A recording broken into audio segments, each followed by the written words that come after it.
Sejam bem-vindos a este debate que o município de Vila Nova de Gaia, em associação com o ISMAI, com o IPMAI e com o professor Daniel Duarte, que é sempre o grande mentor destas nossas iniciativas, vai hoje organizar.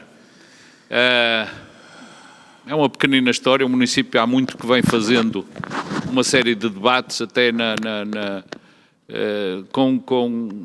com a justificação da organização dos Jogos Juvenis de Gaia, que é uma competição conhecida de todos. Este ano, infelizmente, não podemos, como toda a gente sabe, organizar o que quer que seja, mas não deixamos de fazer uma coisa que vemos fazendo, que é a formação, vários workshops de formação, sobretudo para treinadores, nas mais diversas modalidades, e pela primeira vez este ano também fizemos um workshop de formação para agentes desportivos, sobretudo dirigentes e outras pessoas afetas e ligadas ao desporto. O debate de hoje, o tema não podia fugir da nossa realidade, da realidade que infelizmente nós vamos vivendo, não sabemos bem até quando e com que consequências no futuro. Por isso, o debate será exatamente dentro da área desportiva, do treino à competição, como combater este fenómeno, esta tragédia que se chama pandemia Covid-19. Achámos, e felizmente fomos bem-sucedidos, que devíamos ter aqui, como palestrantes e como pessoas conhecedoras dos dois fenómenos, do fenómeno desportivo e do fenómeno também que tem afetado toda a atividade desportiva, e por isso nós convidamos o selecionador nacional de atletismo, o professor João Campos, que é uma pessoa também conhecida de todos, convidamos o professor Dr. José Neto, que é alguém que não precisa de apresentações, não é selecionador de nada, mas seleciona-se a ele próprio como um grande conhecedor do fenómeno desportivo e sobretudo do futebol. O Dr. Nelson Puga, que neste momento é o responsável clínico de uma das maiores equipas profissionais de Portugal, vamos dizer, do Futebol Clube do Porto, já há muitos anos que o é, mas o Dr. Nelson Puga foi um extraordinário praticante, sobretudo da modalidade de voleibol. E finalmente o professor José Guilherme, que é selecionador nacional de futebol, suponho que do escalão sub-18, da Federação Portuguesa de Futebol. E por isso são pessoas que estão ligadas também ao fenómeno desportivo nas mais diversas vertentes. Naturalmente que para conduzir este debate e para orientar o nosso orientador habitual, que é alguém que está permanentemente connosco e que diz sempre a todos os nossos convites, que é o Jorge Gabriel, e muito obrigado ao Jorge, muito obrigado também aos convidados. Dizer que este debate, para quem o está a ver, naturalmente que temos uma plateia muito reduzida de pessoas que aqui estão ao vivo, a ouvir este debate, mas entre elas nós fizemos questão de convidar os dois responsáveis da saúde de Vila Nova de Gaia, os dois delegados de saúde, a doutora Teresa Sabino e o doutor José Rola. Também convidamos o responsável, o diretor do IPDJ da região norte. Convidamos outras pessoas ligadas ao fenómeno desportivo ou ao fenómeno clínico e esperamos que, naturalmente, o professor Daniel Duarte, que é exatamente aquele que imaginou e que engendrou toda esta organização, agradecemos exatamente a todas as pessoas que aqui vieram. Esperamos que aqueles que estão a ver-nos em casa se sintam no final deste debate um pouco mais esclarecidos, mas para além de esclarecidos, um pouco mais motivados. Nós temos graves problemas de natureza clínica, que têm efeitos que umas vezes maus, outras vezes que não são assim tão maus, mas há um efeito que na prática desportiva ele existe e que toda a gente que está aqui sabe, que é o efeito mental, que que está a atingir dezenas, centenas de milhares de praticantes, sobretudo aqueles praticantes mais jovens. Ainda outro dia, há bem pouco tempo, um órgão de comunicação social dizia que a pandemia afetou a prática desportiva de 178 ou 188, quase duas centenas de milhares de jovens que deixaram de praticar desporto. E o desporto, para quem está aqui, e não preciso de pedir, é um dado que aquilo que eu costumo dizer que é um dado notório, por isso não carece de prova, o desporto é indiscutivelmente a melhor escola de vida. Por isso, a ausência dessa prática desportiva pode conduzir a situações e a consequências que sejam nefastas para a nossa sociedade. Vamos esperar que os nossos palestrantes nos deem uma ajuda de como combater esta pandemia, não do ponto de vista clínico, esperemos que as vacinas venham rápido, mas sobretudo do ponto de vista social e sobretudo do ponto de vista mental. Muito obrigado. Obrigado, Dr. José Guilherme Aguiar, por esta introdução, o que reduz significativamente o meu trabalho como moderador, porque os palestrantes que aqui estão já são subejamente conhecidos e estão devidamente apresentados. Então, sem perdermos tempo, porque há também esse limite horário, nós vamos com certeza cumprir a lei, obedecer à mesma e estar certos de que com esse exemplo também estaremos a dar um bom exemplo àqueles que nos veem. Portanto, temos 1 hora para conversar. Vamos aproveitar este tempo de modo útil e começava exatamente pelo professor José Guilherme. Professor, é selecionador nacional, como é que consegue escolher os jogadores se eles não andam a jogar? É verdade. Antes de mais, boa noite. É sim, é uma realidade, mas nós, felizmente, aquilo que acontece é que, como eu pertenço a um contexto de elite, seleção nacional, os nossos jogadores, a maior parte deles, já jogam num patamar em que estão em competição, à exceção de 3 ou 4, que infelizmente não, todos os outros estão a competir já em escalões séniores, que sub-23, equipas B e mesmo escalões principais. Professor, mas eles vão atingir a idade limite, vai precisar de outros. Ora, se os outros que não podem jogar não estão acessíveis para que os possa ver, depois como é que vai escolher? Daqui a 6 meses. Pois, mas neste momento aquilo que acontece é que também não há competição, está tudo parado a nível internacional, por isso nós estamos realmente parados.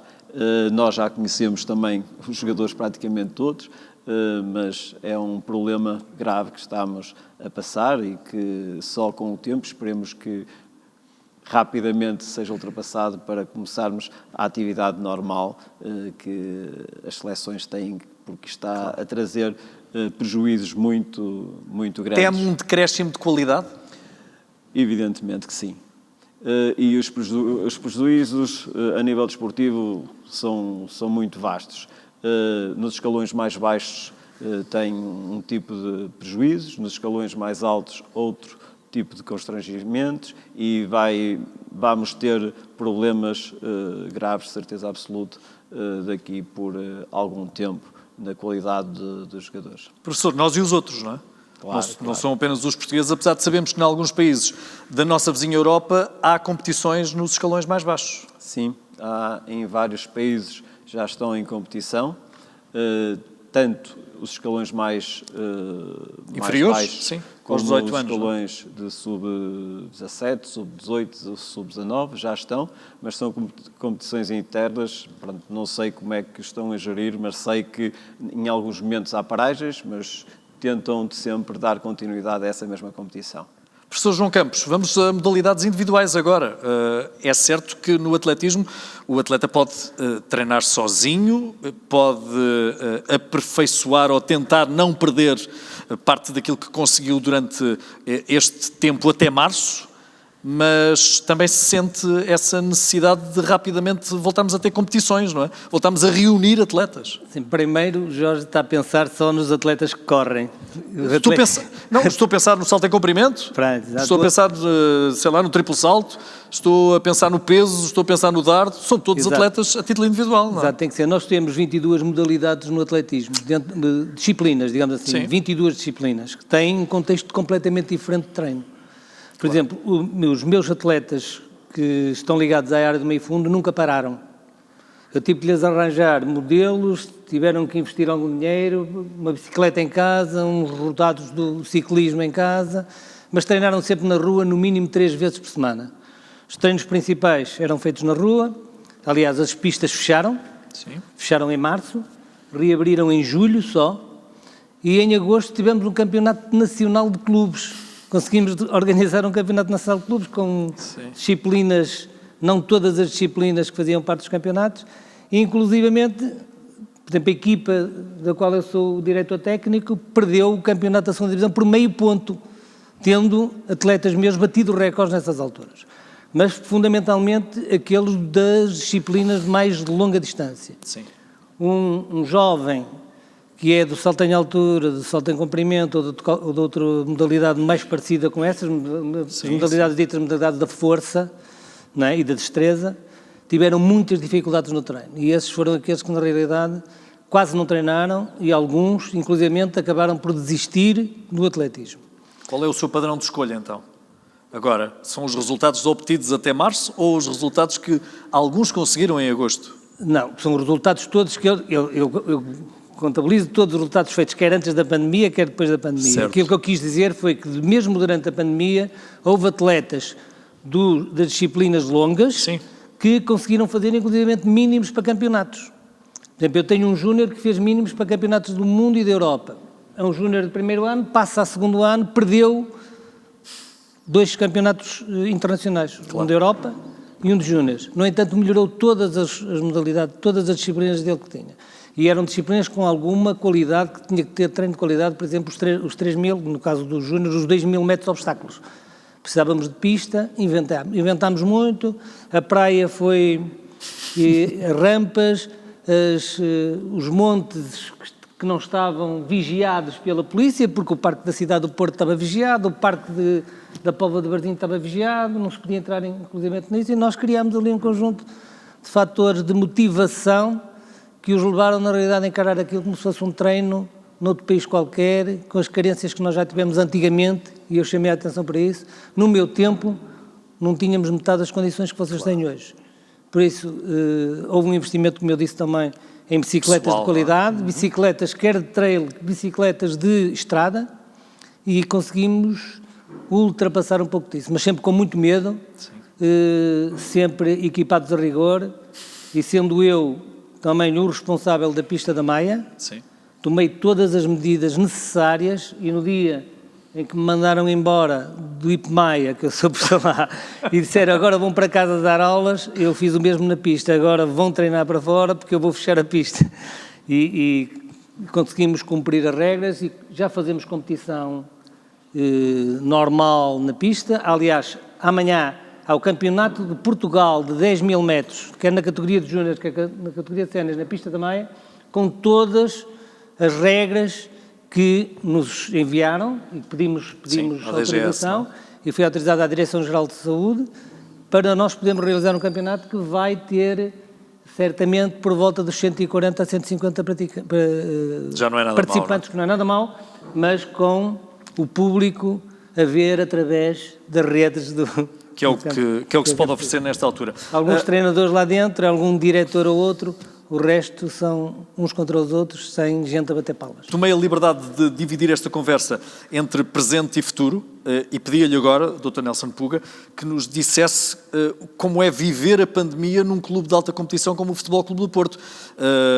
As bolhas são, de facto, pensadas, podem ser até muito bem estruturadas, mas o contacto está ao virar da esquina, está numa maçaneta de uma porta. Numa equipa de alta competição, como é que é feito o controle no Futebol Clube do Porto? Podemos dividir em 2 fases. A fase em que a pandemia surgiu e aí nós tivemos que confinar e ficar em casa.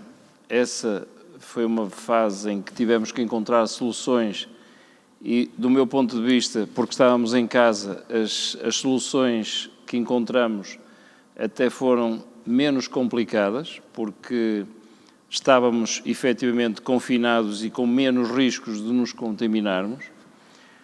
Criámos depois, evidentemente, condições numa estrutura profissional para mantermos alguma atividade física semelhante àquilo que seria a necessidade do desempenho em competição, e fizeram-se microciclos de trabalho, também parecidos com aqueles que se fazem quando se planeia para jogar ao fim de semana, e criaram-se ali umas estruturas também semelhantes, com bicicletas, com tapetes, com exercícios e treinos ao mesmo tempo. Portanto, o treino começava à mesma hora. Também eles em Zoom, não é? Em Zoom para toda a gente. Sim.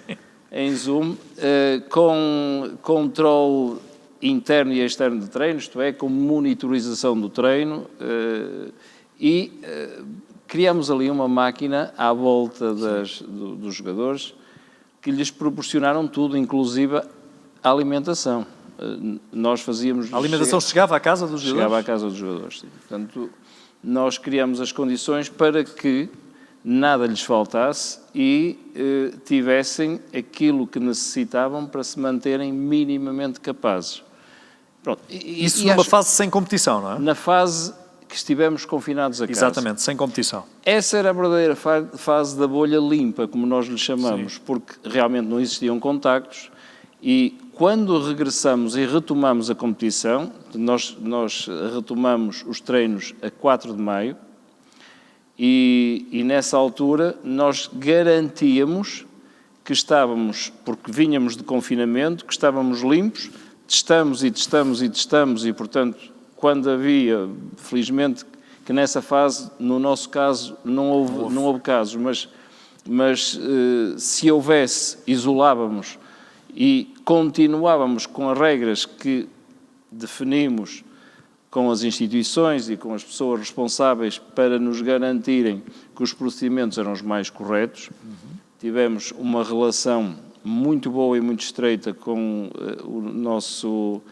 a nossa delegada de saúde local do Porto Oriental, a doutora Eduarda Ferreira, vocês conhecem com certeza, que nos validou os procedimentos, e depois com quem mantivemos uma relação muito cordial, muito próxima e muito interativa. Sim.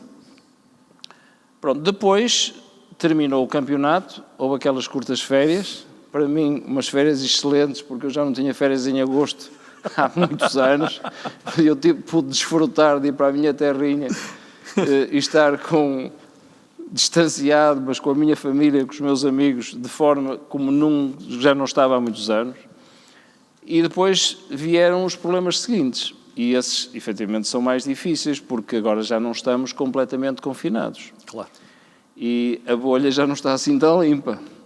E são inevitáveis os contactos externos e o contágio e os casos positivos também são inevitáveis. Portanto, o que nós temos que fazer a partir de agora é evitar surtos internos. E o cumprimento das regras é fundamental numa equipa profissional. Porque, como testamos tanto, atenção, nós já testamos mais de 50 vezes. É muita zaragatoa. É muita mesmo. Muita, e como mais em nenhuma outra atividade da sociedade. Sim. Talvez os médicos só. Nem isso. Nem esses. Nem esses. E nós sabemos que detectamos de forma muito precoce algum caso que existe, às vezes até no staff, que também são preocupantes, porque se um enfermeiro está infectado e trata um jogador, ou um fisioterapeuta está em contacto direto, pode infectar todos os outros.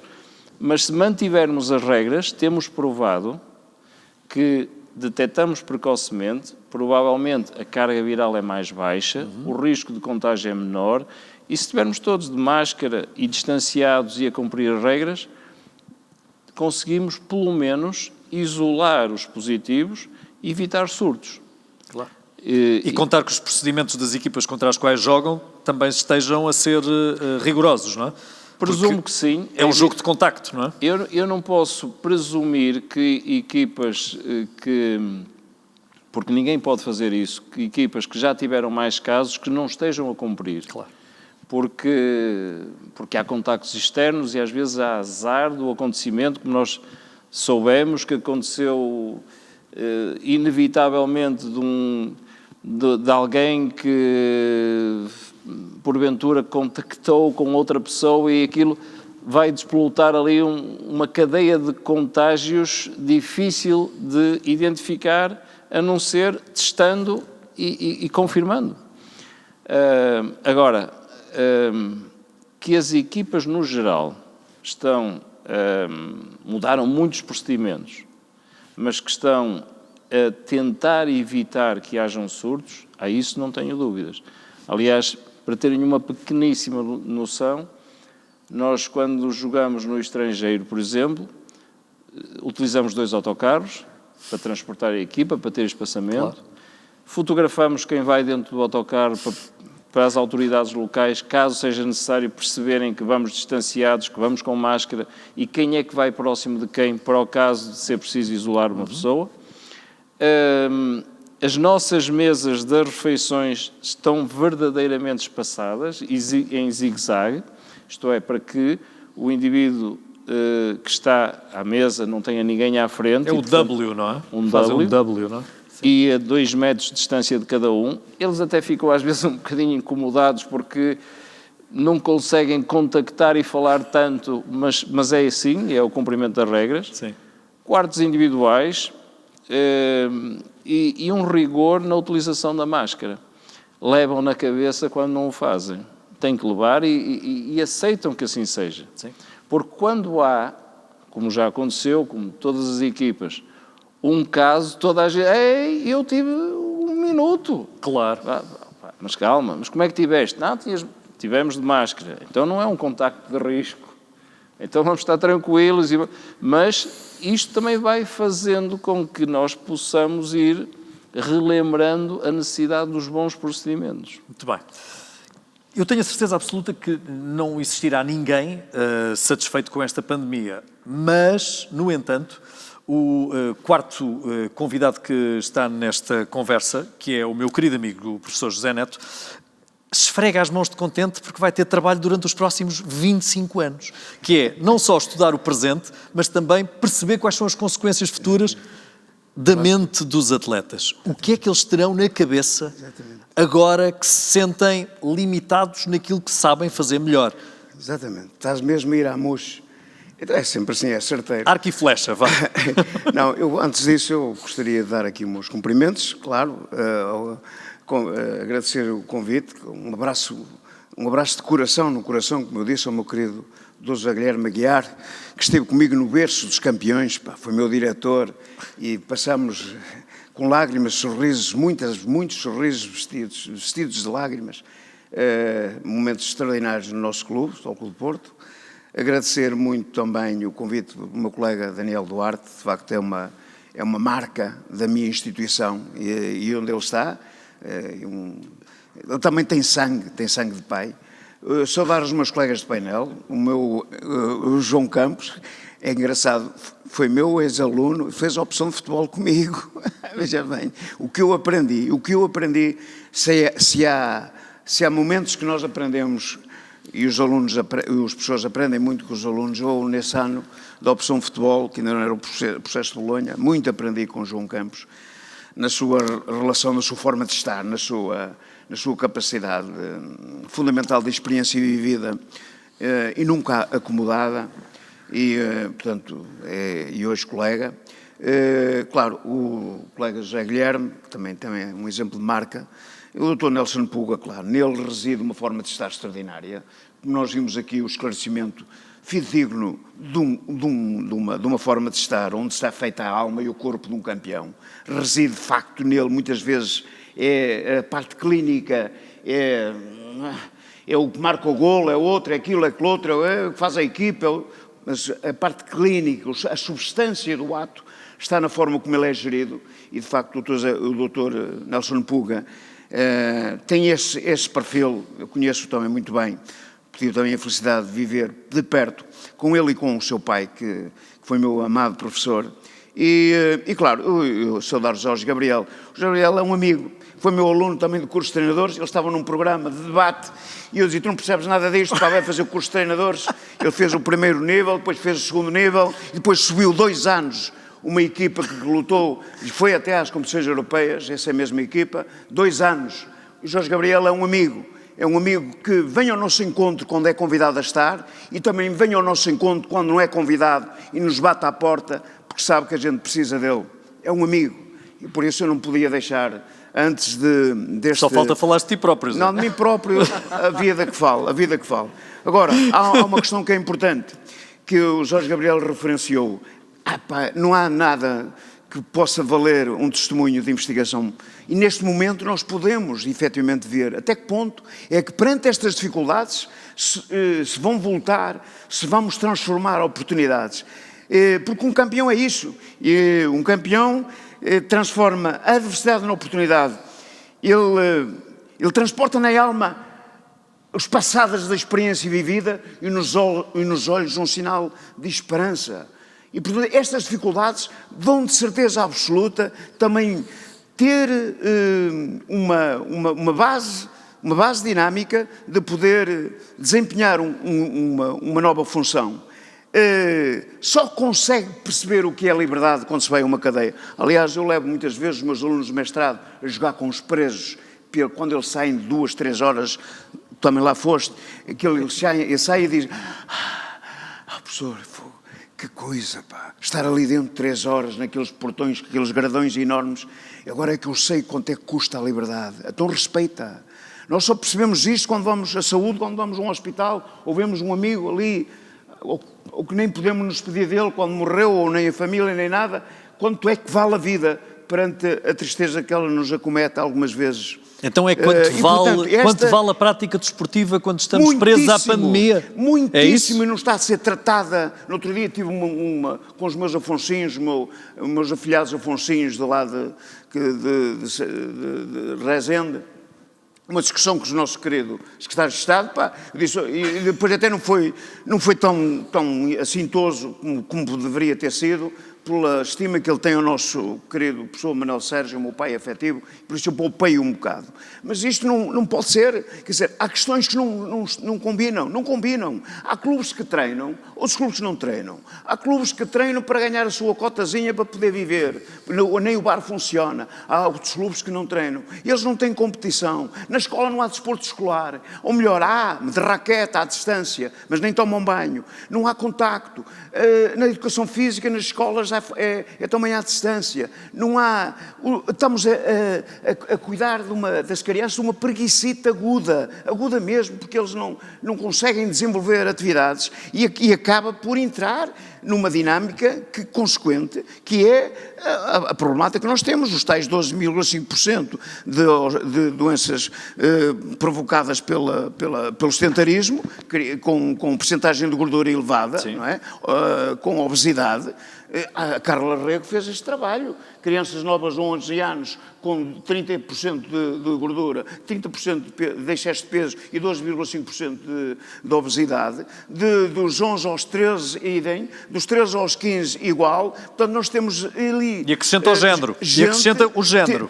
No género feminino, pior ainda. E temos gente preparada para mais cedo ou mais tarde acudir à diabetes, às doenças cardiofuncionais, portanto, a indivíduos que não estão preparados para a vida. Portanto, eu acho que o desporto, a atividade esportiva, seria, na minha perspectiva, e nós temos as nossas aulas com os nossos alunos, eu até disse aos secretários de Estado: senhor, ponham a máscara ou sem máscara, apareça, não diga quando vem, não faça como a Ministra da Saúde quando foi ao Hospital da Pena Fiel, na véspera soube-se que ela ia, alguns arrumaram os carrinhos, etc. Não diga nada, apareça-me nas aulas, apareça-me nas aulas, sem me dizer nada, e vai ver como é que nós funcionamos. Os alunos estão à distância, 2/3 estão a fazer a aula, ou metade, e a outra metade está a assistir e a fazer depois planos de intervenção em referência à aula. Não vão para o banho juntos, estão 2 senhoras a gazear os espaços para poderem ter... E, portanto, nós estamos a trabalhar no sentido de alimentar um desejo, que é um desejo que o desporto pode dar às pessoas, a manifestação de uma relação e ao mesmo tempo da saúde, porque a capacidade respiratória e ventilatória, a capacidade de desenvolvimento motriz, a capacidade de relação afetiva que se estabelece, a capacidade da provocação do prazer, provocação do prazer quando se pratica o desporto. Do prazer e desse mesmo estatuto de liberdade que o desporto provoca, liberdade com responsabilidade, naturalmente que faz de ser aquilo que não está. Nós temos neste momento 23%, não é, das pessoas a praticar desporto neste país, 19% de uma forma mais ou menos organizada e 4% de uma forma, enfim, sem estar organizada, 4 em 100 mulheres, 19 em 100 homens, ou 21 em 100 homens. Nós temos 77% de investigação que nos diz que o maior prazer das pessoas é ver televisão e jogos de computador. Como é que nós estamos na cauda da Europa? Portanto, o desporto poderia ser um elemento fundamental de caracterizar uma sociedade mais aberta, mais abrangente, mas não me fujas da pandemia. E mais saudável. Porque é da pandemia que nós estamos a falar. Porque esses são os números pré-pandemia. Pré-pandemia. Mas esses são os números pré-pandemia. Agora estou à espera de outros dados. Agora estamos a falar do presente. Exato. O Sr. Secretário de Estado disse que me ia fazer chegar uns dados atuais. Vamos lá ver se chega durante o ano 2021, ou 22, ou 23, vamos lá ver quando é que eles chegam. Eu estou à espera que me cheguem estes dados. Portanto, neste momento, a pergunta que me fizeste foi sobre a frustração. A frustração de olhar para um espaço de lazer e vê-lo fechado. De ver um parque infantil fechado. A brincadeira, como diz o nosso colega Carlos Neto, a brincadeira para a criança é um doce. A brincadeira para a criança é uma forma dele poder crescer de uma forma estruturante. O ato de brincar é para a pessoa como o ato de comer, como o ato de se alimentar. Portanto, ele necessita da brincadeira. O parque infantil fechado é uma castração absoluta. Agora, como é que ele pode funcionar? Que estratégias é que nós temos para funcionar? Como é que eu posso competir? Por exemplo, nos próprios clubes, às vezes eles dizem-me assim, os treinadores e as pessoas, minhas amigas, como é que nós podemos competir?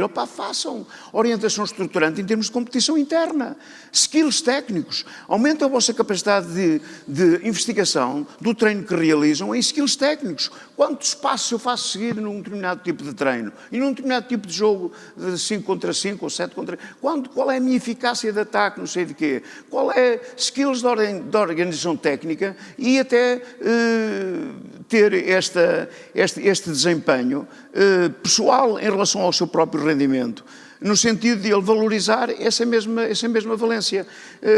Não quer dizer que não se possa fazer as competições entre equipas, mas façam internamente entre eles próprios. E no sentido de ter também a tal segurança. Senhoras que podiam limpar os brinquedos, aquilo, outro, etc. E depois tentar, a seguir, os outros poderem brincar também, estar numa forma. Eu acho que o desporto está um bocadinho encostado. A atividade desportiva, que é uma atividade de liberdade, uma atividade de prazer, uma atividade de saúde, fundamentalmente de saúde, e neste momento nós precisamos muito de saúde, e nós temos espaços tão belos para poder, espaços que aqui Gaia, então é um exemplo, aqui o Parque da Cidade e outros, nós temos espaços tão belos, da natureza tão eficazes, e nós, as crianças, impedimos. As pessoas, há competição, não há competição. Os séniores fazem competição, mas fazem competição os séniores organizados. E os amadores também competem entre eles. E competem, e como é que eles estão a ser avaliados? Que eles não têm dinheiro para fazer este trabalho que a equipa profissional faz, como é que eles estão a ser avaliados? E então, porque é que o Nacional de Júniores, portanto, as equipas que estão no Nacional não podem competir, portanto, não competem? Na escola é o que nós sabemos. Os nossos idosos precisavam de dar espaço de liberdade, no sentido de caminhar nos parques da natureza, que cada vez estão mais, e as autarquias estão muito a intervir muito nestes espaços, dar cor à vida, dar espaços para a vida, prazer à vida, caminhar, respirar, exercitar, conversar, nem que seja à distância, mas fazer com que, de facto, essa reta da felicidade não tenha curvas que os possam fazer cair. Portanto, eu acho que poderíamos fazer muito mais. Já baixaste a pasta, feito. lembro-te. Portanto, já baixaste a pasta, portanto, a primeira resposta à minha primeira pergunta já deve estar a terminar. A minha pergunta é esta. Estamos com dificuldade? Estamos. Então, Já lá como é que vamos nós- ao futuro, como já é que lá nós vamos ao futuro. combatemos através da resiliência? E a resiliência é esta teimosia saudável. A resiliência é uma teimosia saudável. Portanto, eu quero ir lá, eu vou lá, está difícil, muito bem, mas então eu vou demonstrar que se vai tornar fácil. Vamos- Portanto, também é uma aprendizagem, é vestir, é mudar de roupa. É mudar de roupa, às vezes temos que mudar de cenário para poder dar os passos mais seguros em relação à conquista do futuro. Portanto, neste momento, eu acho que estamos num momento de aprendizagem extraordinariamente rica. Estamos com dificuldade? Estamos. Então como é que nós já podemos vencer? Já lá vamos. Há estratégias. Já lá vamos ao futuro. O professor João Campos estava a pedir uma palavra, ouvindo o irrequieto professor José Neto, Não, que dizer, tão bem conhecemos. antes desta pandemia toda, nós já éramos o país da Europa com menos atividade física. Certo? Isso que não saia da cabeça de ninguém. Sim, estes números que o professor José Neto adiantou são números pré-pandemia. Pré-pandemia. Somos o pior país da Europa e com tendência, inclusivamente, a descer. Pelo menos o ano passado, durante o meu mestrado, isso foi-nos dito com toda a clareza. E eu fui ver e fiz os trabalhos e, na realidade, somos de longe aqueles. Olha, agora, para desanuviar um pouquinho, Zé, assim, eu gostei desta parte, desculpem lá isto, mas da parte da pandemia, por uma razão muito simples. Tinha 2 filhos na faculdade, nunca passei férias com ele, porque estive 26 anos na Federação. Sim. E os campeonatos do mundo foram 7 Jogos Olímpicos seguidos, 16 campeonatos do mundo, 20 campeonatos da Europa, depois metam-lhe os campeonatos da Europa e do mundo de corta-mato e por foram aí não sei fora. quantos e eu nunca fiz. Este ano eu passei 78 dias em casa com a minha mulher e os meus filhos. A minha mulher é professora, dava aulas comigo ao mesmo tempo e os meus filhos estudavam ao nosso lado. Houve ali sensações fantásticas que eu já não pensava viver com os meus filhos. E criou-se uma relação muito forte entre a minha família, que somos 4, 2 senhoras e 2 rapazes, Sim. e criou-se uma grande situação. É evidente que isto não leva a que eu não tenha um respeito enorme pela pandemia. E há júniores que competem, Zé. E há juvenis que competem. Depende da forma como competem. Os nossos no atletismo têm tido, não somos considerados uma modalidade de alto risco, somos a modalidade de médio risco e podemos fazer os campeonatos nacionais de juvenis e de júniores com particularidades. Fazemos uns contra os outros, uns estão na pista da Maia a correr, os outros estão em Coimbra, os outros estão em Leiria, juntam-se os resultados todos e vê-se quem ganha. E depois uma final, por exemplo, dos 100 metros, pode ter 2 na Maia, um em Coimbra a correr sozinho e outro não sei o quê. Mas nós fazemos os nossos... É verdade, mas nós fazemos os nossos campeonatos. Conseguimos que a Direção-Geral de Saúde nos permitisse, na realidade, conseguir realizar um conjunto de provas que ajudou a manter os jovens no atletismo. Quando se abriram as pistas, e posso dizer que na pista da Maia, neste momento competem por hora, podem frequentar por hora 70 atletas, o que implica que todos aqueles que estão na Maia podem treinar. Eu fiz um calendário que começa às 8h30 da manhã, cada hora desse calendário não é hora, é hora e meia, pode treinar durante 8h30, 70, passado hora e meia, 70, passado outra hora e meia, 70 e vai até às 21h30. Por isso consigo abarcar isso tudo. Só não treina quem não quer, neste caso, ou só não treina quem tem dificuldades na passagem de um, Mas como devem compreender, de um concelho para outro concelho. Hoje não estamos a discutir propriamente a política de desporto em Portugal, porque senão precisaríamos com certeza de vários dias para falar sobre o modo como o desporto, o modo como o desporto é respeitado ou a falta do mesmo em Portugal, como temos vindo a debater-nos já há bastante tempo. Professor José Guilherme, os atletas falam de falta de público, não é que haja muito público nas camadas jovens, mas esse é mais um dos fatores a juntar ao fator da incerteza.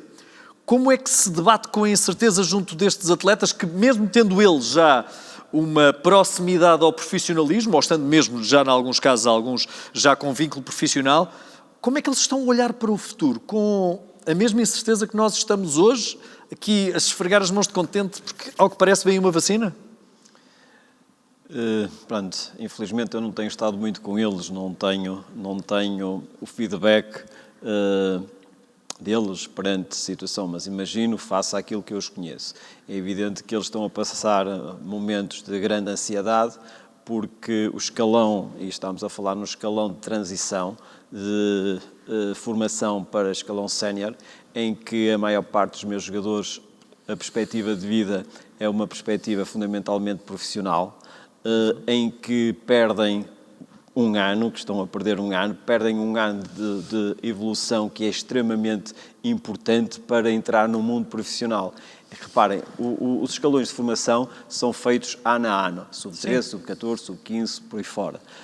O escalão sénior é feito 13, 14, 15 anos. Ou seja, eles andam ano a ano a competir com colegas da idade deles, talvez mais novos ou mais velhos, um ano, e de um momento para o outro vão para um contexto com uma complexidade enorme, em que são 14 anos, sensivelmente, que estão todos juntos, em que os melhores é que conseguem estar nesse contexto. E eles veem um ano a perder-se completamente, um ano extremamente importante na evolução deles, tanto como jogadores, como mesmo a própria vida a escorrer-vos um pouco pela mão. E tenho sentido um pouco isso, às vezes que falo ao telefone com alguns deles, eles estão a sentir os problemas muito professor, grandes. e com alguns deles também a viver no estrangeiro, porque alguns destes jogadores também abandonaram os clubes da sua formação e foram para o estrangeiro. Exatamente. Em que ainda é mais difícil, porque muitos que estão cá têm o apoio da família, que nestas fases, com estes constrangimentos todos, são muito importantes, por aquilo que o professor até estava a dizer. E lá fora muitas vezes não têm. E esses momentos são extremamente prejudiciais em termos psicológicos para os jogadores, são muito difíceis de ultrapassar e que já estar fora do país com 17, 18 anos não é uma situação muito fácil, mas estar fora sem o apoio das pessoas e muitas vezes eles mudam porque perspectivam o futuro deles e lá fora e veem esse futuro escorrer. Professor, acredito que estes jogadores já estejam numa fase, num patamar em que o profissionalismo pode estar adiado um ano, pode apenas estar adiado um ano, o que é um ano das suas vidas e um ano, como compreendemos, de formação técnico-tática e até morfológica que lhes pode vir a fazer falta no futuro, mas cá atrás, na fonte, onde estão alguns miúdos a olhar para esses que normalmente seleciona, esses provavelmente até estarão a ponderar mais a sua vida académica do que propriamente a sua vida atlética ou a sua vida desportiva, não é? Sim. Pode ser o tal peso que faz pender mais para a sua formação académica do que propriamente para a sua formação desportiva, não é? Felizmente, o contexto atual dos jogadores é um contexto diferente de há uns anos atrás. Sabemos. Nós já temos muitos jogadores que têm uma preocupação muito grande em termos académicos. Nós temos jogadores sub-17, sub-18, sub-19 que entram nas respectivas faculdades. Temos uma percentagem até muito grande. Nós acompanhamos, quando estamos em estágios prolongados, temos sempre pessoas a ajudar há protocolos e temos pessoas a ajudar esses estudantes e a maior parte, muitas vezes, das diferentes seleções tem todos os estudantes no ano em que deveriam estar. Professor, mas é exatamente por causa disso. Por estarem tão apegados já à sua formação académica. E muitos deles é evidente. Podem acabar por... Pronto, fundamentalmente estes jogadores que estão na Seleção Nacional, o projeto de vida deles, embora os estudos seja fundamental, porque também sentem que um bom estudante pode ser um melhor jogador, mas muitos deles, o futuro deles, o futuro próximo, é o profissionalismo. E aquilo que se passa neste momento é que, como eles estão numa fase terminal da sua formação, a formação é contínua, mesmo quando chegam aos séniores, há formação que eles têm que continuar a evoluir, caso contrário não se conseguem manter no profissionalismo. No entanto, o grande problema que eles estão a sentir neste momento é como é que nós nos estamos a preparar para encarar as dificuldades que vamos ter daqui a 1, 2 anos. Sim. Isso é o grande problema que eles estão neste momento. E não estão a ser estimulados, porque treinar como eles treinam, muitos deles de forma condicionada, não é a mesma coisa de treinar sem estar condicionado e competir com graus de complexidade grande, que é o que o leva ao patamares elevados. Boa passagem para o Dr. Nelson Puga. Os atletas estão de facto preocupados, não querem ficar contagiados, até porque nós ainda não sabemos bem o que sucede se formos contagiados, aquilo que o futuro nos pode trazer. Temos o exemplo de um jogador do Sport Lisboa Benfica com problemas que ainda estão a ser analisados para percebermos se ele inclusive pode continuar a sua carreira desportiva, não havendo ainda garantias de que tal suceda. Há pressão psicológica? É sentida? Há aquele nervoso miudinho do atenção que aquele teve? Há quando acontece, quando é próximo. Depois de ultrapassado o problema, há outra vez o aligeirar da preocupação. Mas, no geral, eles estão conscientes que são jovens e a doença provavelmente não se vai manifestar de forma tão grave, ainda que possa acontecer, porque mesmo nos mais velhos nós sabemos que formas graves aproximadamente 2%, mas quando é grave é grave. É mesmo sério. Agora, isso que falou é uma preocupação grande que a gente tem. Nós estamos, obviamente, informados acerca disso, porque o risco que está aqui a acontecer porque é uma virose, e uma virose com alta virulência e com agressiva em muitos casos, e por outro lado que é pandémica, portanto atinge grande franja da população, tem maior número de casos e então há uma maior incidência de uma doença que é a miocardite. No fundo, o miocárdio inflama e o risco, em meu entender, do ponto de vista cardíaco, não é um risco a longo prazo, é um risco agudo. Uma miocardite é um caso sério de risco para uma morte súbita e, portanto, tem que ser muito tomado em consideração. E nós, porque estamos na comunidade médica mais ligados entre todos, inclusive com os restantes clubes europeus, sabemos de outros casos que têm acontecido. Ocorreu algo semelhante? Sim. Não vou revelar os nomes, mas nós jogamos contra uma das equipas da Champions, onde 2 jogadores vão estar parados 6 meses pelo mesmo motivo.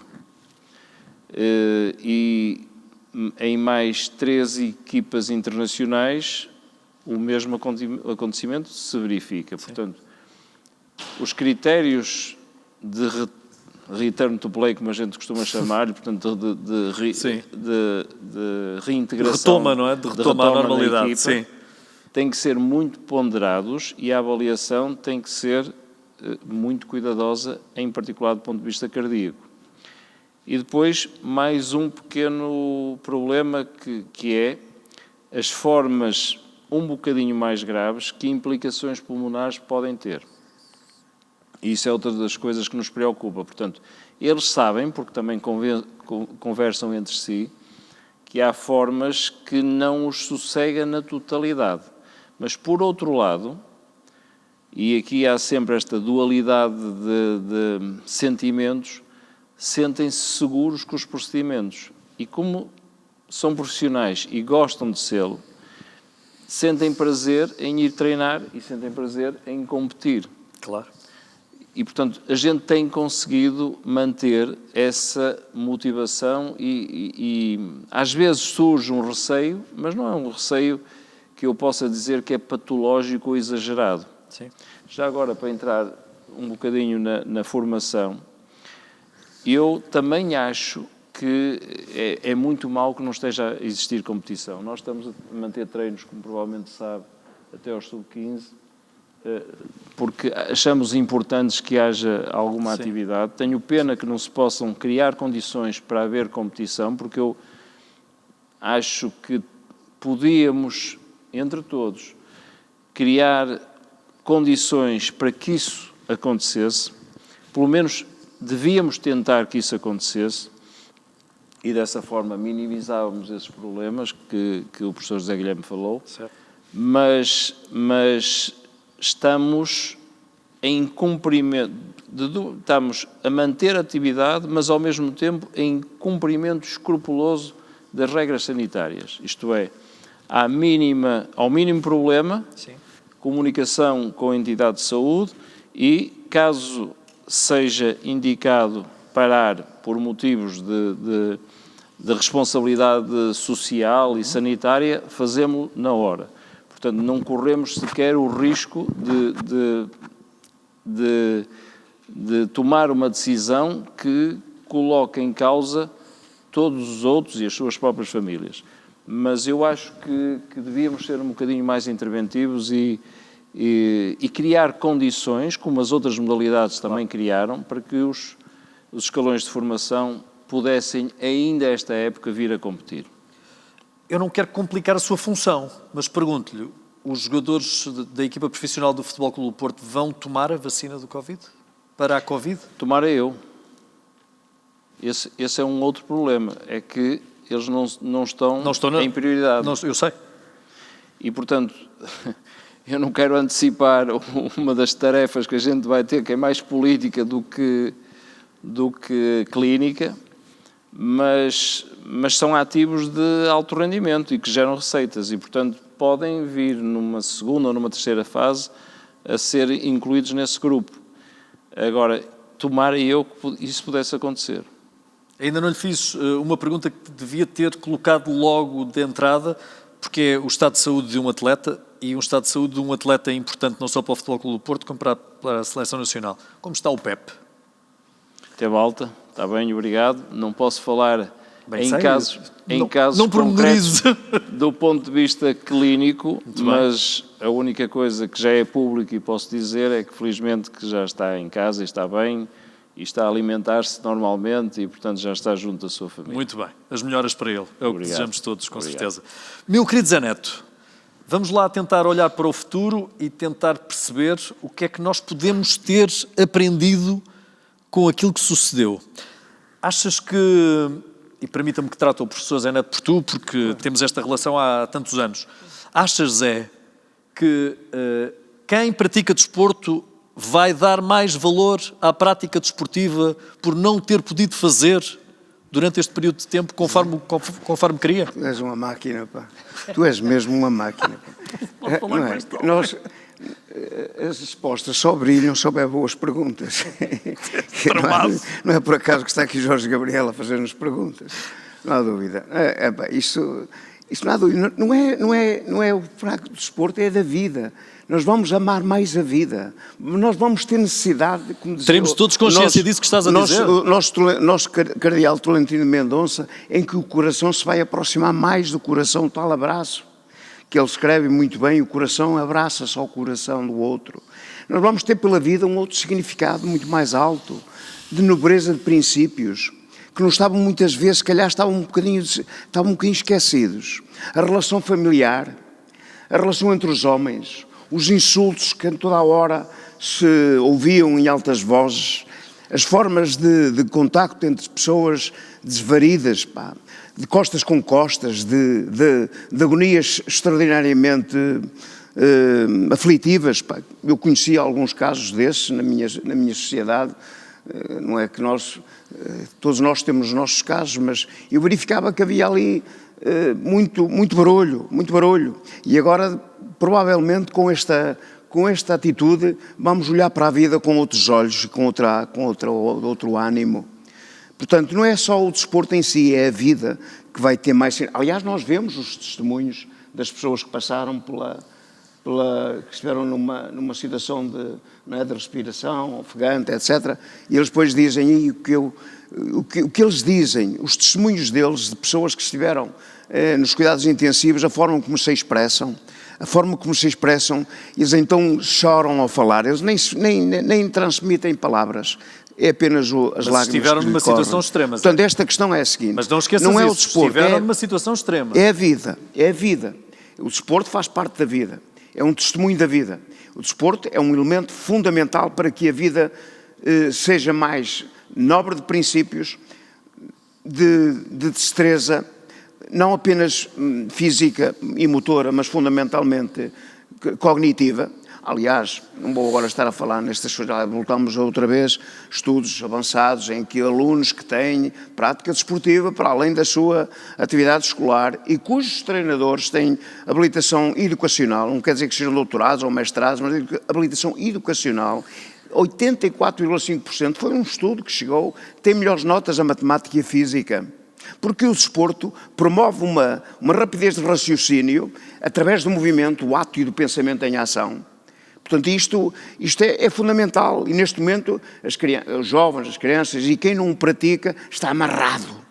Portanto, vai-se libertar e vai ganhar mais destreza afetiva ou emocional que lhe vai permitir olhar para a vida com mais sorrisos. Portanto, situações de formulação de objetivos de conquista.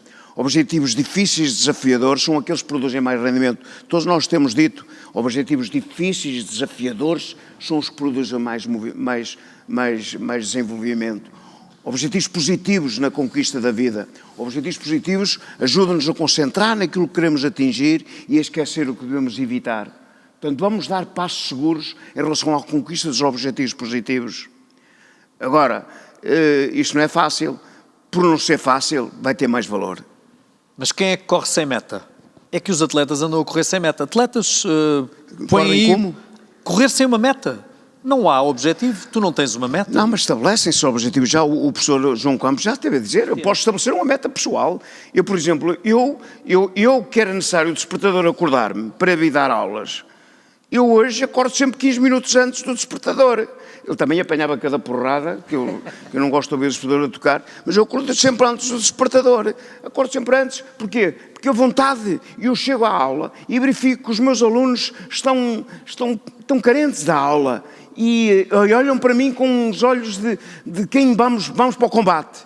Vamos combater. Ou dê-me uma nota boa, ou dê-me uma nota boa, professor. Empenhamento. E vão ter, quer dizer, se merecerem, não é?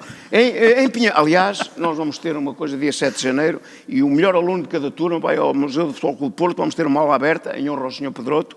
Todos já fazemos há 4 ou 5 anos isto, não é?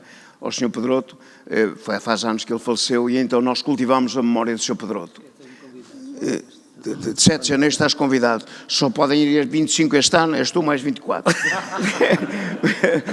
mais um de cada turma. E eu digo, atenção às notas, e eles então agora vão lutar ao máximo para fazer uma boa frequência, para ter uma boa nota para irem. Portanto, é um prémio. Portanto, temos que estabelecer prémios. Prémios de conquista, prémios de uma boa aula, sentirem-se satisfeitos. Eu não ouvi nada. No fim da aula há sempre uma salva de palmas que não é para o professor, é para eles próprios. Olhem para vocês mesmos, imaginem um espelho e batam palmas a vocês próprios, porque estiveram numa aula fantástica. Fantástica. Isso vem trazer também, ótimo. A Alissa vem trazer à conversa a importância de um coach e a importância da psicologia desportiva em todas as modalidades. Evidentemente. Em todas. Não? Evidentemente, quer dizer, eu não consigo falar de treino sem falar de autoconfiança, de motivação. Tantas vezes autoconhecimento. De autoconhecimento, de concentração, dos níveis de concentração máximos. Não consigo, não sei, quer dizer, eu só comecei a perceber bem de treino, José Guilherme, comecei a perceber mais um bocadinho, não é bem, mais um bocadinho de treino, quando eu fiz o meu mestrado e o doutoramento na área da psicologia, porque me permitiu perceber a realidade do movimento através de ir lá dentro buscá-lo. Nós estamos a fazer um remate à baleia. Remates à baleia. Vamos fazer hoje finalização. Nós temos que contrair os músculos extensores do quadríceps. Eles têm que colocar a mão no quadríceps, sentir o reto femoral, que é 75% do remate, num trabalho isométrico, e eles estão a senti-lo, fechar os olhos, sentir o músculo contrair, para depois fazer um trabalho específico de relaxamento ou de flexibilidade, ou não sei o quê, para depois bater na bola. Quando eles vão bater na bola, já há um ato antes pré-determinado em relação ao movimento que ele vai fazer. Portanto, ele conhecer-se a si mesmo para depois realizar. Isto é fundamental. É fundamental. Portanto, a partir do momento que o elemento psicológico nos pode ajudar a converter essa alegria, esse saber ser, esse saber estar, então o homem vai se fazendo pessoa. Vamos gerir o pouco tempo que temos disponível pelos 4. Professor João Campos, alguns atletas estavam com os mínimos olímpicos garantidos e ficaram com essa desilusão, com esse carrego. Não, eu ia falar nisso, era uma das propostas que eu ia fazer. Adivinhei então. Adivinhou porque há aqui duas situações que são fundamentais Porque há para atletas mais fortes do que outros para nesse nós aspecto, não é? analisarmos. Quem tem mínimo olímpico mantém o mínimo olímpico se não tiver probabilidades de realizar competição que lhes permita fazê-los ou ultrapassá-los. Mas há aqui outra situação. Nós temos hoje em dia milhares de atletas com vários tipos de deficiência que também têm campeonatos do mundo e Jogos Olímpicos. Eu tenho um atleta que é o 6º do mundo neste momento, está pré-selecionado para os Jogos Olímpicos e foi aquele que mais treinou durante este tempo todo. Meu Deus. Tenho de foro psicológico, eu acho que é mais psiquiátrico, mas pronto, que tem a noção exata de que deve treinar e a única coisa que eu ouço ouvir mais falar é dizer assim, isto que está a acontecer, isto aqui, não acontece, não está a acontecer. Eu consigo treinar bem, eu consigo treinar todos os dias, tudo que você me manda fazer eu faço, isto é uma palhaçada o que nos estão a fazer. Diz ele assim, eu digo, não é uma palhaçada, isto é um problema grave, como outro problema grave que aparece num dia-a-dia, e este vai demorar mais tempo a passar.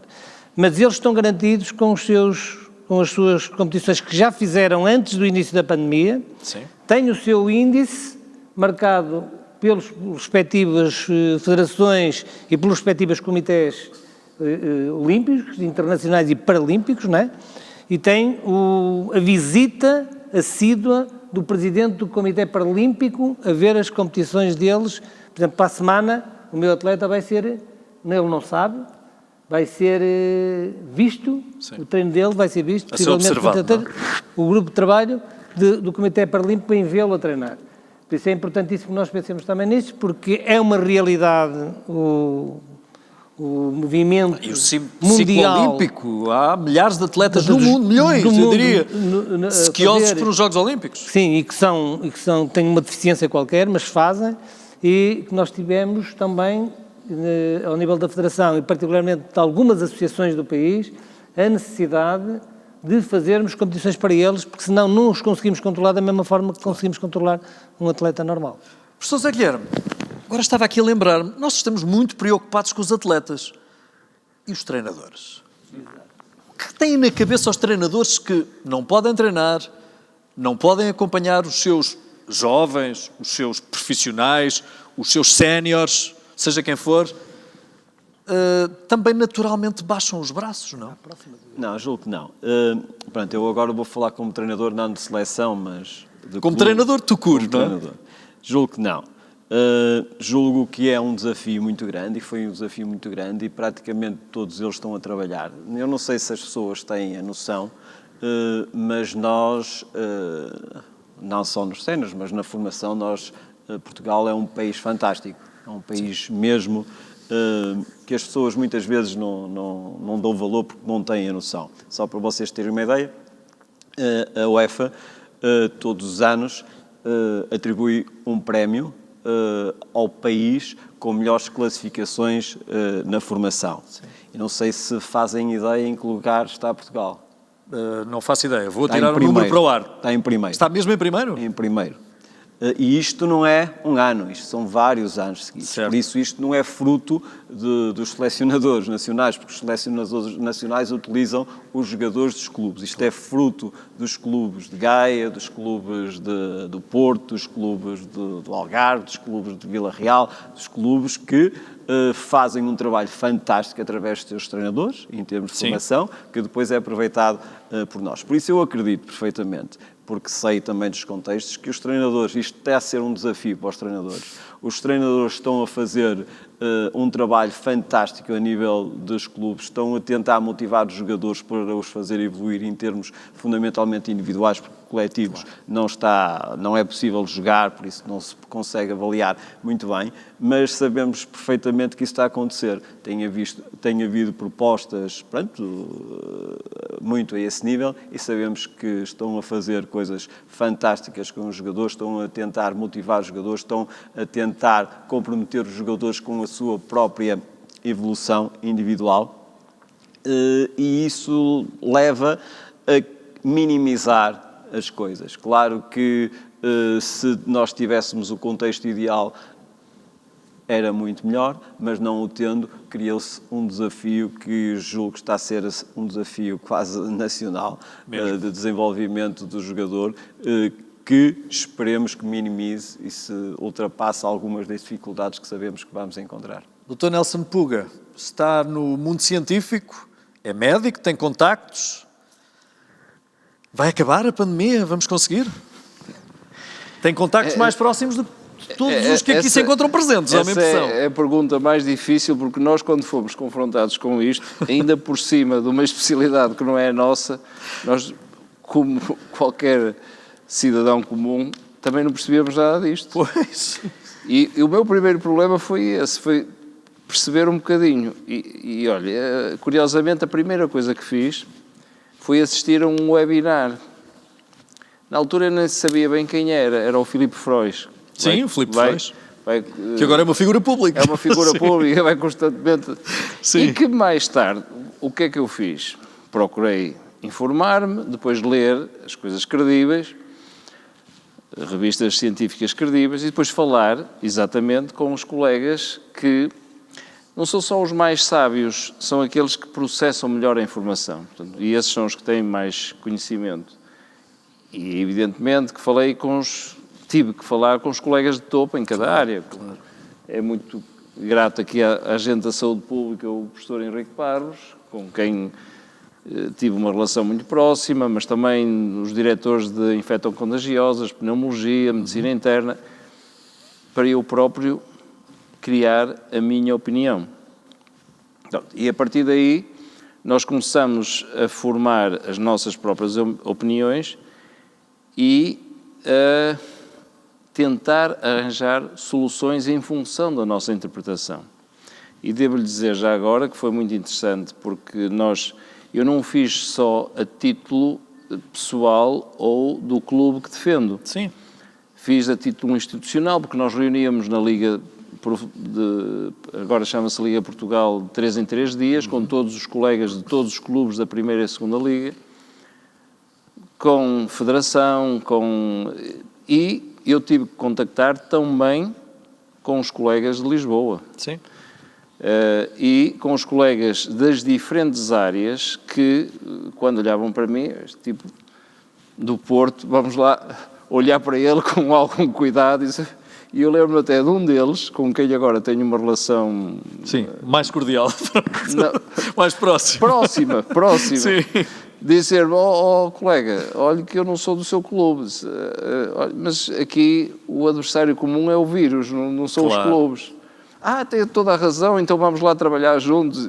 Portanto, quebrou-se um bocadinho até aquela fronteira e aquele gelo que existia, pelo facto de sermos de clubes diferentes e isso provocar muros e separações. Sim, sim. E agora fiquei amigo deles, de alguns deles.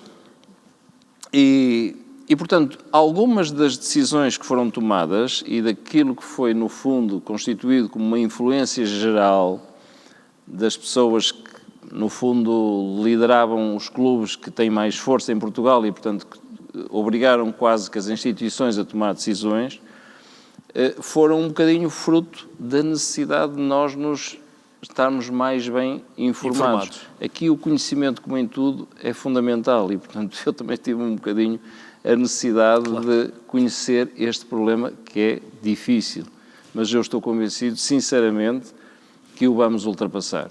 E a perspectiva é melhorar, com a vacina é melhorar, é criar a imunidade do grupo. Sim. E mais mês, menos mês, eu penso que no futuro isto vai começar a ser ultrapassado e os números invertidos e penso que é pelo menos aquilo que eu desejo, não é só aquilo que eu penso, que o início da próxima época da época desportiva, que no fundo assim como a entendemos, envolve todas as modalidades, possa ser com alguma normalidade. Muito bem. Zé Neto, pandemia é igual a crise. Também nos disseram em 2011, há relativamente pouco tempo, numa crise económica, que crise é igual a oportunidade. Ora, pandemia igual a crise, igual a oportunidade? É ser, crise igual a oportunidade. Depois, perante uma adversidade, nós só podemos, não nos podemos esconder, não é? Não é quando chove que a gente se puder passar entre as pingas da chuva, se calhar o caminhar é mais seguro. É mais seguro porque é um herói, o indivíduo é convertido em herói. Então eu traduzo isto. Será a oportunidade que o desporto necessitava, e agora falamos concretamente de Portugal, a oportunidade que o desporto necessitava para que as autoridades percebam a importância do mesmo para o melhoramento da nossa sociedade? Não é só o Ou desporto. são os agentes desportivos que têm agora a responsabilidade de pôr o dedo na ferida, de alertar? Todos nós aqui chegamos a esta conclusão. Na minha perspectiva, aquilo que o Dr. Nelson Pulga referenciou em relação aos alinhavos de confiança perante pessoas que à partida estavam num lugar oposto e agora já convergem numa situação de poder em comum fazer frente. Portanto, essa vontade de vencer, que nasce em quase todos nós, é conquistada através de uma forma e de uma maneira em que honra quem está no combate. Honra, através da afiliação, criam-se núcleos de organização estrutural muito mais avançados, estuda-se mais, vive-se mais, acolhe-se melhor e se calhar o olhar do outro já não é um olhar de soslaio, já é um olhar de frente, porque permite, através desse olhar, que eu seja capaz de fazer um caminhar com mais segurança. Portanto, o cair, como dizia o Mandela, né, qualquer um cai. A grande questão é saber como nos devemos levantar. E eu acho que esta é uma forma de levantar do chão e seguir em frente de uma forma mais segura. Portanto, esta, não só na vida, mas também na natureza. A natureza estava a ser escaldada. Nós víamos ali o indivíduo que prisca para o chão, o indivíduo que cuspia para o chão, o indivíduo não sei o quê, íamos para a praia, era lixo por todo lado, era não sei o que mais, quer dizer, as pessoas já têm mais cuidado, as pessoas têm mais cuidado, as pessoas hoje já não atiram um plástico assim para o chão pela janela, já têm mais, nota-se, as pessoas já falam como há ali mais silêncio, há mais silêncio nos corredores, as pessoas já falam com outra tranquilidade. A máscara não deixa sair muita coisa cá para fora, mas também quando se tira a máscara a pessoa habitua-se a estar mais segura nas palavras, nas atitudes, nos gestos, e eu penso que de facto pode sair daqui uma sociedade mais avançada em relação ao colégio de valores que tem que estar presente na conquista do futuro. Muito bem.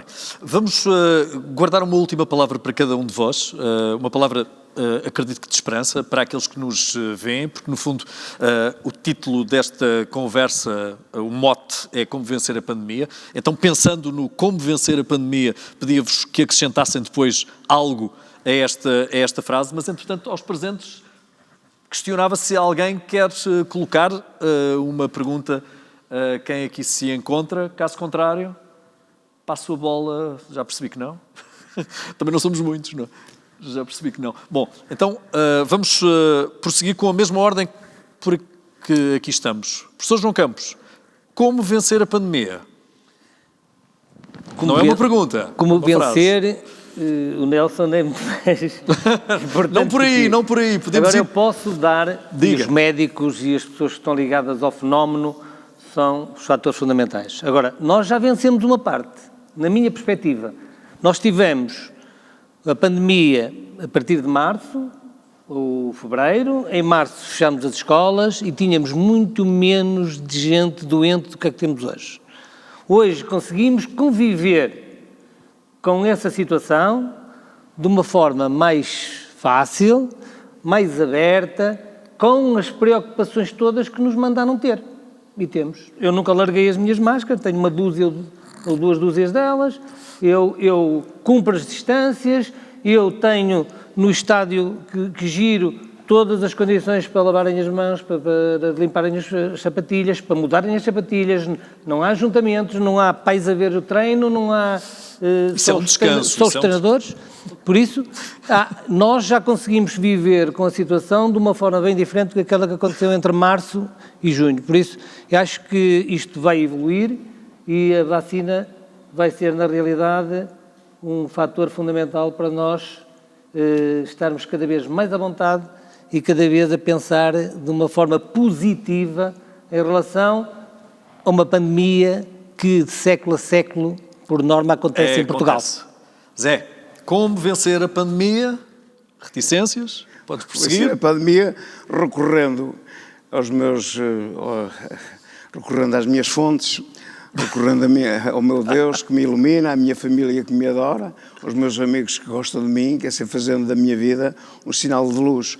E ao Zanan e ao Vítor Hugo. O Zanan dizia, no passado estão as recordações, no presente as convicções, no futuro uma jovial esperança. Portanto, e o Vítor Hugo, o grande Vítor Hugo pensador, que dizia que o futuro tem 3 nomes, não é? 3 nomes para os incompetentes é impossível, para os medíocres o desconhecido, para os valentes a oportunidade. Só os valentes é que têm a oportunidade de ganhar futuro e por isso queremos nos preparar para o futuro, temos que ser valentes, não valentes, valentões, e essa valentia está nos laços que nós vamos ter que articular. Foi espetacular as valências que ouvi dos meus colegas. Foi espetacular a relação de proximidade das palavras com aquilo que são e de facto o Dr. Nelson Puga acaba por ser essa tal fonte de luz que nos vai iluminar por aquilo que ele diz, por aquilo que ele sabe. Isso é muita responsabilidade em cima do doutor, não faças isso. É que isto é interessante. Vejam, para desempenhar depois vou apontar o doutor Nelson Puga se isto não corre bem. Não, Nelson Puga é assim, para desempenhar um papel como ele desempenha, para dar voz àquilo que ele dá, em relação ao que os outros dizem, vejam bem o trabalho que ele tem, que ele vai primeiro tentar saber a fonte ali, acolá, vai recolher, pensa e depois decide. Isto aqui é um exemplo. Claro. Isto é um exemplo, quer dizer, se todas as pessoas fizessem da maneira como o Dr. Nelson Puga faz no seu departamento, provavelmente, ainda bem que muitos não sabem, que assim só ganhamos nós. É interessantíssimo o que puder dizer, até porque eu conheço muito bem o Nelson há muitos anos, verdade. bem o pai dele, convivia com ele todos os dias, e o Nelson foi comigo aos Jogos Olímpicos a acompanhar uma atleta que foi campeã olímpica. E foi escolhida, ele foi escolhido por mim, eu falei com ele e disse, eu preciso de ti, porque com a experiência que tens, com a sabedoria que tens, não sei o quê, e ele foi extremamente importante e tivemos a partir daí uma relação muito boa, de amigos, que não nos encontramos sempre que podemos, mas na realidade é fantástico, não é? É verdade. E foi o líder da equipa médica quando chegou a Atlanta. Foi o líder da equipa médica, ao fim do primeiro dia era o líder da equipa médica. Ainda falei esta semana num webinar nisso. Ó, doutor Nelson Puga, daqui a bocadinho está toda a gente a carvalho uma vacina, não sei se já percebeu. Eu estou a ficar numa posição incómoda. Muito incómoda, eu estou a aliviá-lo. Mas é engraçado. Eu tenho as vacinas e não dou a ninguém. Eu tinha excelentes colegas comigo. Eu estava a falar do líder, mas vocês não sabem quem são, mas vou só dizer 2 ou 3. Um deles é o Paulo Becker, que é o atual médico da seleção de futebol. Sim. Estava lá em Atlanta também. O outro é o Gomes Pereira, que foi o antigo médico do Sporting antes. E depois tínhamos o Passarinho, um excelente colega também. Do judo e o Espírito Santo. Portanto, era uma equipa que trabalhou bem e que se entendeu. Mas presumo que queiram... É o sumário. No fundo é o sumário olhar para a frente. É como vencer a pandemia... Eu também estou, como disse João Campos, como disse o professor José Neto, o pior já passou, o pior em termos de obrigar a confinar. Se bem que tivesse tido aquelas coisas boas, eu também pude estar em casa mais tempo, com certeza, com a família de quem gostamos e houve momentos que nós não vivíamos e passámos a viver. Confinar já não vamos confinar mais, isso é certo.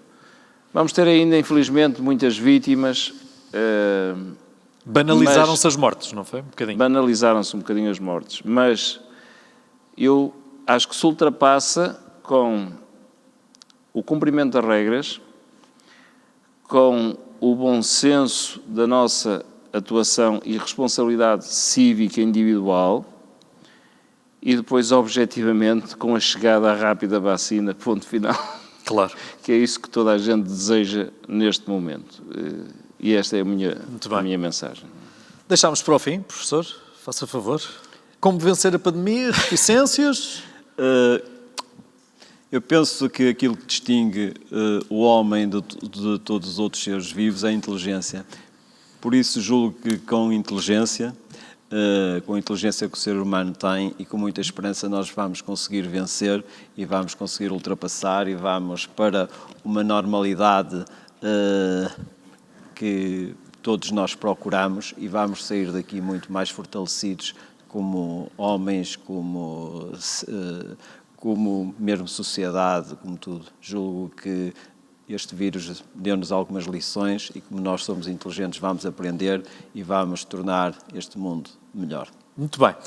Pandemia será sempre muito marcante para alguns daqueles que nos veem e que podem achar que com ligeireza tratamos este assunto, porque em algumas famílias a pandemia foi trágica, e foi trágica até em volume numérico bastante considerável. Fizemos-lo em nome do desporto, fizemos-lo a convite da Câmara Municipal de Gaia, com alguns dos intervenientes que nos deixaram aqui pistas sobre o que pode ser o desporto em Portugal no futuro, sempre com a certeza absoluta de que nenhum dos presentes tem uma bola de cristal para nos garantir aquilo que vai passar-se amanhã, daqui a um mês, na próxima época desportiva, que, como aqui ouvimos em pré-anúncio, vai voltar ao normal, assim o desejamos. Não temos vacina, mas temos esperança. E essa será, com certeza, a melhor mensagem a deixar nesta ocasião em que refletimos à distância, contando com a vossa participação em segurança. Feliz Natal a todos.